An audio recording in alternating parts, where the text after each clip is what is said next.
Morning, Pay Pro Tech Nation. It is back with the High Five. I'm Nate Manahan. I'm here in Indianapolis, Indiana. We're coming live to you with the High Five on our new time, roughly 11:10. We got out here at 11:12 Eastern Time. But, you know, doing the High Five live on YouTube, where you can comment, and it's a couple other places too, but if you're on YouTube, if you comment anytime during this time, one, I'm going to try to watch it. Two, I will be looking forward to giving some new swag. You know, some new merch to some people to make some comments. So let us know you're there. Let us know you're watching. We're here. We'd love to interact with you. But let me bring, well, the more important parts of the High Five from Warsaw, Indiana. Making it at 929 East Center Street. Weighing in, I don't know what he's weighing in at, but he's the monster in our hearts. And he would have won all the UFC fights this weekend if he was fighting Mr. Brian Linke. Brian, how are you, sir? You know, Nate, speaking of fights, I think I've been in about 20 fights, like, you know, high school, college. Not too many after that, but back then. My record, 0-20. So I won't be fighting. Okay? I used to always pick on, like, the great big guy, you know? The short, fat guy with the big mouth, right? And I'm picking on the great big guy. Well, okay, 0-20. So I'm not fighting anymore. All right. Well, it's good to know your limitations, and let me make sure, you know, Brian. We know that you're the man in the corner, then making sure everyone's taken care of and doing their best. And dare we call him? What do you think, Yes, Danny? yes. The water boy? Should we call him the water boy? What do you think? Wearing a water shirt. Exactly. Perfectly. Hey. I can get in the water with this. Yep. So, also on the far left-hand side of your screen right now from Glenwood Springs, Colorado, where the elk outnumber the people, but the golf was probably pretty sweet. I haven't heard about it this weekend, Mr. Danny Shard. Danny, how are you, sir? I'm doing good. Happy Monday, High Five Nation. I'm used to saying Happy Friday, High Five Nation, so it's kind of cool to be on a Monday, and I've missed being with you guys, so I'm happy to be here. Well, we've been switching things up a little bit because everybody's schedule gets a little busy, families, kids, and so now for the next, you know, till the future, until we have to change it up again, we're coming Mondays at 11:10 Eastern Time. That's 8:10 Pacific. As you're starting out your Monday, you're getting things going. We're going to bring you some of the payments news, some inspiration, a few laughs, and we're going to start out with Mr. Brian Linke. What are the chances of your Florida State Seminoles winning it out and actually making a bowl game? You're hoping the Pinstripe Bowl. What are the chances? Are you betting on them? Here's the thing. Okay, I'm telling you right now, we're beating Miami this week. There is no way we're losing that game. We're going on the road. We're beating Boston College, and we're going to play Florida with a bowl bid on the line. Okay, and I will will the team to win, and we'll end up at Yankee Stadium in the Pinstripe Bowl, and I will be there. All right. Danny? Matt Hoskins is going to get him a ticket if he's going to buy tickets for Brian and Brenda Linke to attend the Pinstripe Bowl in Yankee Stadium if that happens. So there's a lot riding on this. A lot, right? Wow. Believe me, trust me. I'm nervous. I'm nervous right now. And is it Monday? Really? Are we doing this on a Monday? 6 days away. You got a lot to go. How did I agree to that? I don't think I did. Well, I think you got overruled by Mr. Danny Shard, but that's how it works, right? I mean, absolutely. Well, he's the director of sales. yeah. So, hey, and when he says, "Hey, I can make it on a Monday morning, and you know I can't make it on Friday mornings," we switch it to Monday, so we make things work, right? We do. That's how we roll. Whatever Danny wants, Danny gets. All right. All right, here's what we're going to do. We're going to talk some payments news, and the biggest news the last couple of weeks, probably 10 days now, has been that there was a little bit of a raid by the, you know, FBI and a variety of other organizations into the PAX warehouses and headquarters down in Jacksonville, Florida. I don't know why, but it seems like all things that are unique and interesting always happen in Duval County. Sorry about the Jaguars winning against the Bills yesterday. What in the world happened there? But, Danny, I mean, let's be honest. We really don't know all that much about what's going on with this. How does this affect our partners, our sales professionals, the payments professionals that are either using or considering to using PAX devices? What would you say to them right now?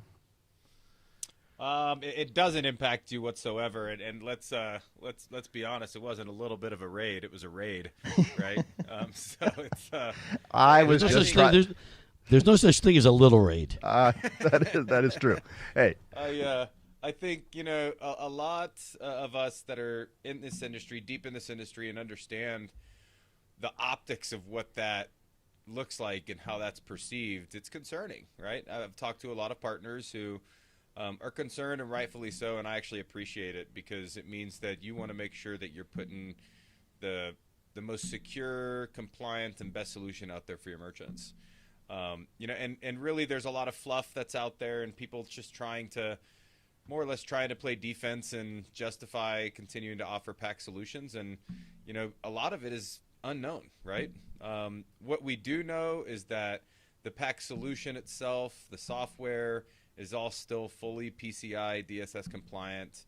And there is no reports or anything like that of any data, transactional data, consumer data being passed through anywhere or being compromised at all. So I think we can all just kind of, let the dust settle, sit back and see where this goes. And I was saying this the other day, is if this is going to happen to a company, regardless of what the situation is, I don't think this could have happened at a better time, right?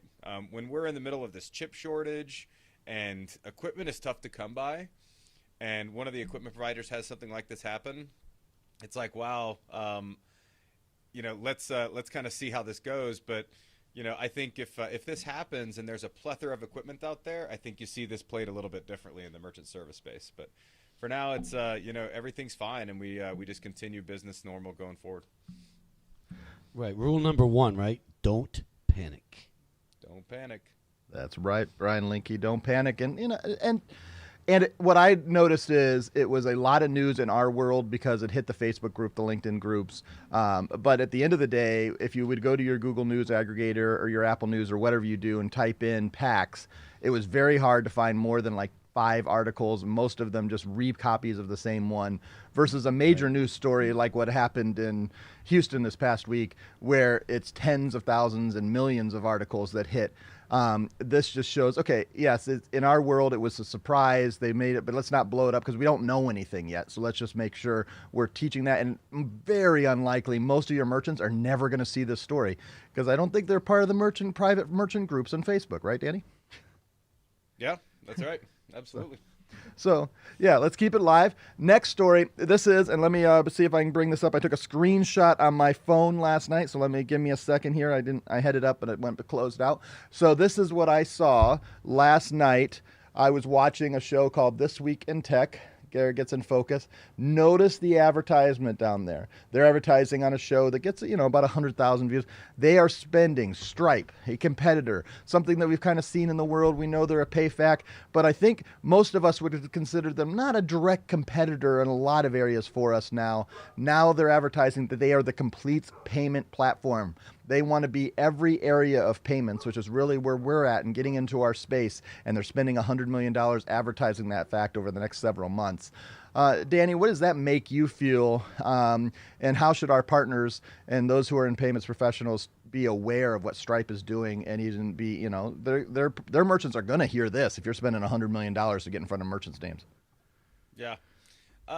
Look, we've weathered storms like this before, right? These big PayFacs, these massive organizations that come out and disrupt our industry. It's always been a little bit of a shock to us in our space, right? And it's something that we've all kind of always, been a little intimidated by, maybe panicked a little bit and said we're going to lose business. And you may lose some, but you're going to gain others. The reality is that, how you cater to merchants and what we cater to in the SMB space isn't going to go anywhere, right? In fact, it's growing at an astronomical rate. So where Stripe has its place and they're going to try and get into yours, they're trying to capture some of that revenue that they're seeing from competitors that are similar to them, like Toast, for example, like Square, for example, that are all direct to merchant, cut out the middleman, cut out the sales partner, and just go directly to that business. And I think they're smart for doing it. I don't think you're going to see a lot of a lot of loss from this. The reality is, a lot of our merchants and the merchants that you cater to and that you talk to every day, they want the type of experience that you can provide, and Stripe is never going to be able to provide. What's going to be a challenge is keeping up with that technology that those folks have, and it's great. The technology is really good, but they've also helped us. They've driven a lot of our technology partners and software partners to be better, right, and to get on that level. And I think that we're going to see, as some of these bigger companies come out with newer and better technology, we're going to see our technology improve and keep right up with them. And you're going to be able to compete with them and provide the level of service that you do. So I think it's a good thing. Can't hear you, Nate. I muted myself for a second because I had a cough. My cough button, got to turn the cough button off. Brian, how important is it that you know a little bit about what our competitors do to make sure when your merchant comes to you and says, "Hey, I'm thinking about getting a Stripe terminal," which is something 6 months ago wasn't even a possibility. You can now, right. They're going to, that is something to have. How important is it to know what they are? Because here's what I sometimes think. Does it hurt you if you say, "Oh, Stripe doesn't do that. Don't go with them"? How do you deal with that when a merchant brings an idea to you and set yourself apart so you're still becoming that consultant and helping them understand? Is it important to know what Stripe does? Well, absolutely. I mean, knowledge is key, but I think the first thing is, if you don't know, don't lie about it. I mean, because when you're talking to a merchant and you don't know the answer, trust me. I mean, if you tell the person that, wow, I haven't heard of that. Let me look at that, and you start and you look at it together, and then you're back into. And again, I'm as old school as you can get. You're selling in this business, in my opinion. You're selling yourself first, right? I mean, in any sales job, really, you're selling yourself first because, people are buying because they like you, because, they know who you are, they trust you, right? There's all those things that come into play. Sure, cash discounting, POS systems, all that stuff is great, but in the end, you're selling yourself. So yeah, I mean, I definitely think the emails and the things that you're getting on the green sheet and those kinds of things. Absolutely, you need to be reading them and keeping up with the technology. But in the end, it's all about you. Well, let's transition into our last subject of the morning, and that is, how do you find your news? Brian, you just mentioned the green sheet and others. How do you find your information, who to follow, who to trust? How do you, as a sales professional, and this is not just payments professionals, but it's a sales professional, how do you choose who to follow, who to trust, when all sales professionals are at least a part of BS, but some are 100% BS? How do you siphon through which ones to follow, listen to, and allow to have that a limited amount of time you have to be kind of that virtual mentor? How do you figure out that these people are legit and they're worth learning some of their ideas? Well, I can tell you this, okay? If it's me and I'm out there and I want to learn, about the industry and things that are happening, okay, there's no better person. I mean, Danny Shard is obviously the he's our director of sales for a reason. But the problem with Danny Shard is and me, we're on the phone all the time, right? I mean, that's the job, right? But if you want to learn and you want to know who to follow and what to listen to and what to read, okay, the guy who's hosting this show, Nate Manahan, okay, I've never ever been involved with a guy who listens to more podcasts, reads about more things. So if any of you out there are listening or want to know things, send Nate an email or give him a call and just pick his brain for a minute. And yeah, you can't read about everything. I mean, you'll drive yourself crazy, but pick 3 or 4 things when you're talking to him, and I guarantee you, Nate Manahan will be the guy to point you in the right direction. Hey, sometimes, when you weren't planning to get a few compliments, thanks, Brian. I appreciate that. Because it is like... You stole mine. All right. You stole mine. Hey. Well, I'm trying to get you to send me a new camera, Nate. So, maybe this will help, push me in that direction. There you go.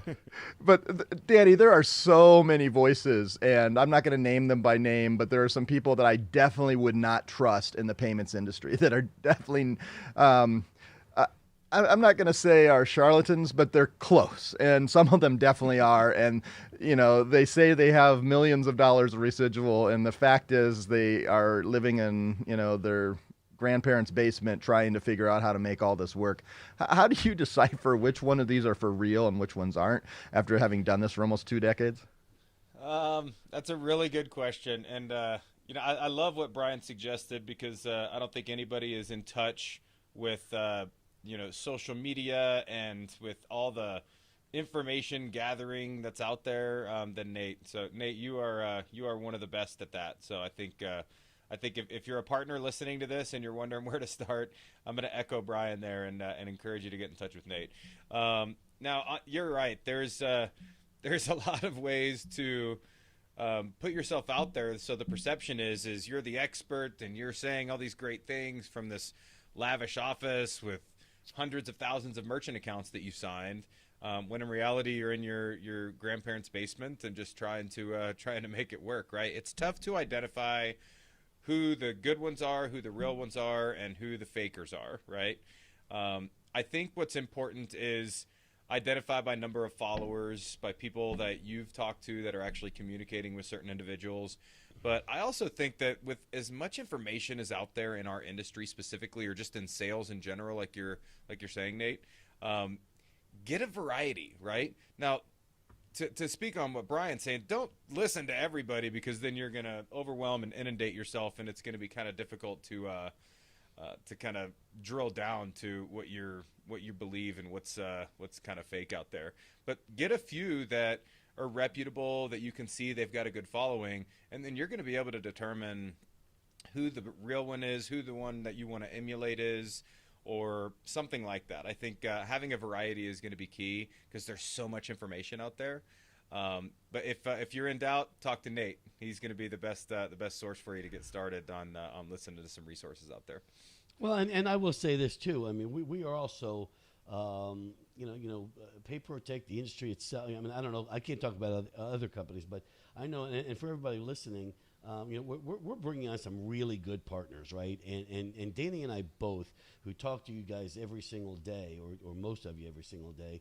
I mean, we're counting on you, right? I mean, we're bringing on some really good guys, guys that want to work, guys that want to get out there, and compared to 10 years ago, the types of people that we're bringing in here, that was, I mean, it was definitely questionable, right? As far as like the character of people we were bringing on, but no, I mean, so the people that are listening to this show, I mean, you should be proud of yourselves because we're not bringing everybody on. So if you're listening and you're one of our partners, again, we're proud of you and we're counting on you. So after you've defined a few of these voices, and I'm certainly glad to help some people find some of these voices that you're going to let in. You're not going to listen to everybody. There's way too many voices. You've got to choose a few. How do you balance what I call copying what someone else does versus learning and then making it your own? How do you balance that? How do you figure that out? How do you learn to go from crawl, walk, run when whether you're starting out or you're learning what someone else does and then turning what they do and turning it into your own? How do you balance that? How do you figure out what the right strategy is just for you? Brian, got ideas? Well, I mean, again, I love copying, right? I love finding, finding the right people. So yeah, I mean, again, this is something that give Nate a call, find out who our best partners are, and and what they're doing, and some of the things that are going on. But the bottom line is, okay, and again, I know I've said this before, but guys that are out there that are working every single day, right, and busting it every single day. Yeah, I mean, you don't really need to do anything but what you're doing because, we've talked about this, I don't believe in luck, but I believe in putting yourself in a position to get lucky, right? So, if you're sitting, like Danny said, in your grandma's basement waiting for somebody to give you a call, you're going to be waiting a long time. They're not calling. So they're not calling. They're not. I mean, believe me, I wish they were calling, but they're not calling. If you're out there and you're talking to people, you're finding out things that you can ask merchants. Like oh, I had a guy in here, well, what did he do that you didn't like? And you can learn from that, because but people love to talk, right? So if you're asking open-ended questions, right, not yes or no, you'll be surprised at how much you'll learn. I agree with that. I mean, as far as trying to emulate what others are doing, I think you have to do that, right? Especially if you're unsure how to approach a certain scenario, or like you hear us talking about quite often now, and that we're hoping to talk about more going into 2022, is focusing on different target verticals, right? Focusing on B2B, for example. If you're outside of your comfort zone and you need to understand the terminology and things like that, how do you do it? You've got to learn from an expert, and you've got to copy, right? Because it works. If it ain't broke, don't fix it, right? Now, as you kind of get into that, whatever that approach is, and you're more or less copying somebody else, mirroring what they're doing, you're going to make it your own, right? Because you have your own personality, you've got your own approach, and don't be afraid to do that, right? Keep yourself true to who you are, but I think copying is the way that you're gonna really learn the most. And I do this on the golf course, guys. I mean, I when I play with good players, I literally try to copy their swing. And whenever I've played with good players for a lengthy amount of time, I actually see my handicap dropping. I see myself playing better, because you play better when you play with better people, right? Same thing goes for business and sales in general, right? You sell more, you sell to better customers when you surround yourself with a better company, with better solutions, and with better people in general. So I think it's important that you still copy, you learn from others, you take some of what that is, but still stay true to yourself and kind of make it your own as you get comfortable with it. Absolutely. I mean, being yourself is so important, and I think sometimes you learn to begin with, and you start copying, and you start, and then you can pivot and change and make things your own, and say, well, I think I would be better doing this, and realizing, well, they did it this way because that's their personality. Be you, but also find those people that are, if they're doing 50 accounts of Net 45 B2B merchants, then learn from them. In fact, if you're interested in that particular, email me today, because we're actually working on setting a training up the next several weeks with an industry expert on how to reach out to B2B. And we would have a spot for you if you're interested, or at least creating some of that. But make sure that you're investing in yourself, that you're copying what other people have already done. No reason to recreate the wheel, right, Brian? I mean, Brian started out before there were wheels, and now he's gotten pretty good at using them. I mean, absolutely. Well, absolutely. It's just like, I coach kids in a lot of different things, and when we talk about you saw how I went right past that, right? I did. That was smooth. He didn't even take the offense to it. Really good. I acting like I didn't even hear you, but it's just like shooting a basketball, right? I mean, I tell the kids all the time, turn the TV on, watch Steph Curry shoot the ball, okay? Yep. See what he does. Jose Altuve, okay? Watch him. How does he hit a baseball? Guys, like what, 5'8", 5'9", hitting the ball out of the park. That kind of thing. Peyton Manning, the way he was throwing the football. Watch what he does and do what he does. Okay, because he does it pretty well. And in today's day, it's a little bit of a different thing. But those are the kinds of things. Emulate yourself after guys that are successful. Absolutely.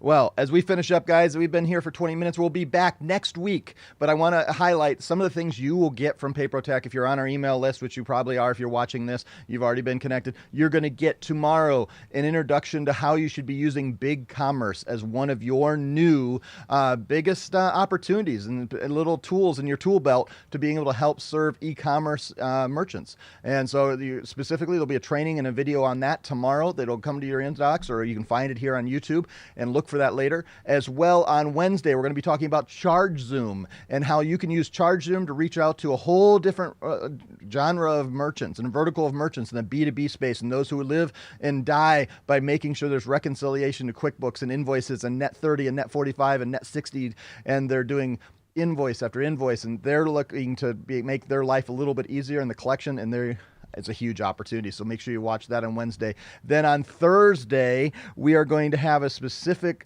sales tip on how you can use physical mail both during the holiday season and year-round, to set yourself apart in the digital world. How something actually showing up in an inbox or a mailbox can make you, both successful your current merchants and future merchants, both that. And lastly, on Friday, I just created this weekend the best of 5 with Danny's. We're getting ready to create some more content of that, but there's going to be a 7-minute video of some of the best things Danny has said in his 5 with Danny episodes, our sister podcast with the High Five here. So make sure you catch all that. It'll all be on our YouTube channel as well as the High Five feed. Most of these in the 5 with Danny will be in the 5 with Danny feed. So you can make sure you can go to search an Apple Podcasts, Google Podcasts, wherever, and you can connect to all those feeds. Make sure you subscribe. Make sure you like, and we would love it if you would make some type of review, especially in Apple Podcasts and on Google. Those things really help us and just kind of help us set apart. Thank you so much for doing that. And we may send you some merch and some prizes for doing that too,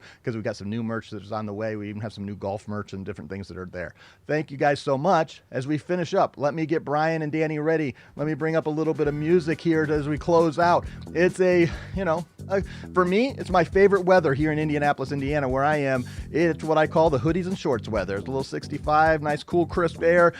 All the trees are beautiful and the weather is changing, and it's a great time to get ready, psyched up, because we're about 2.5 weeks away from Thanksgiving. Let's pour it on. Let's get out there. Brian Linke, you're first. What do you say to the partners of Paprotech and Paprotech Nation and High Five Nation as they are getting their Monday started here?